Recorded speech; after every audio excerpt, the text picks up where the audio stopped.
Hi, everyone. This week, we're going to talk about kind of a little bit of an obscure thing, but it used to be obscure, but now we're noticing it more and more as a trend, and particularly in the cannabis industry when it comes to creating trademarks for cannabis companies and their products.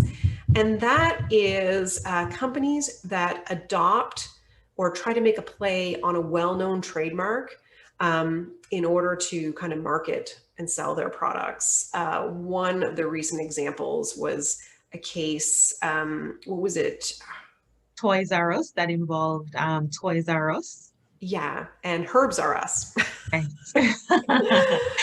Yeah, so there was a cannabis dispensary, I believe, located in Vancouver, and they started to trade under the name Herbs R Us. It was plastered on their packaging, emblazoned on their buildings. It was all over. And of course, Toys R Us was not having it. And Toys R Us initiated a claim for trademark infringement and depreciation of goodwill. Yeah. Um, but it's not a good idea to try to play on somebody else's mark. And certainly courts are on the lookout for this because it's a trend that we're seeing, as Cynthia said, particularly in the cannabis industry. And judges are looking out for it, and they're not going to allow you to do it, especially where the person's mark that you're using is very distinctive, and they've used it for so long in the trade or in the industry, and they've developed a significant amount of goodwill and reputation. Those marks are jealously protected by courts, and so you're not going to get away with playing on them. Yeah. I mean, intuitively, most people know that, the average person isn't going to think that products sold under the name Herbs R Us is going to be confused with the products and services offered by Toys R Us.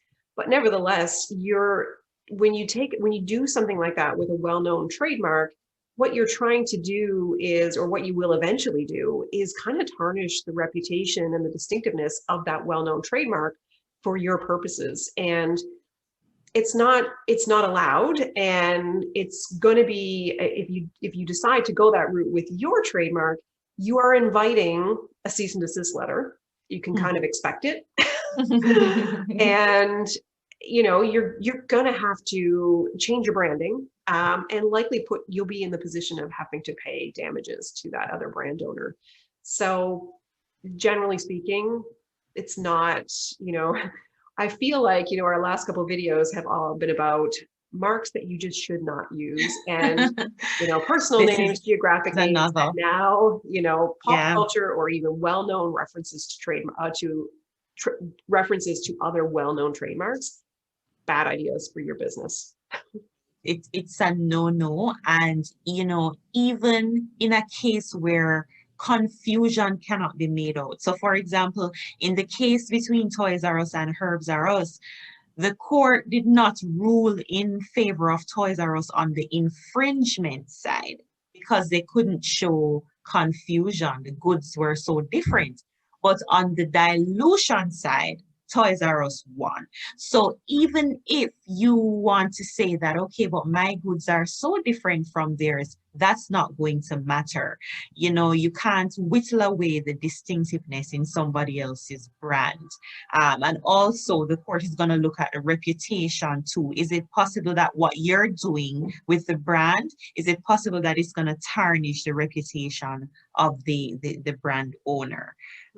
So that's an important point to note, that it won't be open to you to argue that, oh, but there is no confusion.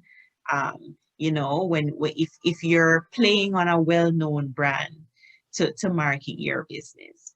Yeah. So that was our obscure but yet very relevant advice for this week.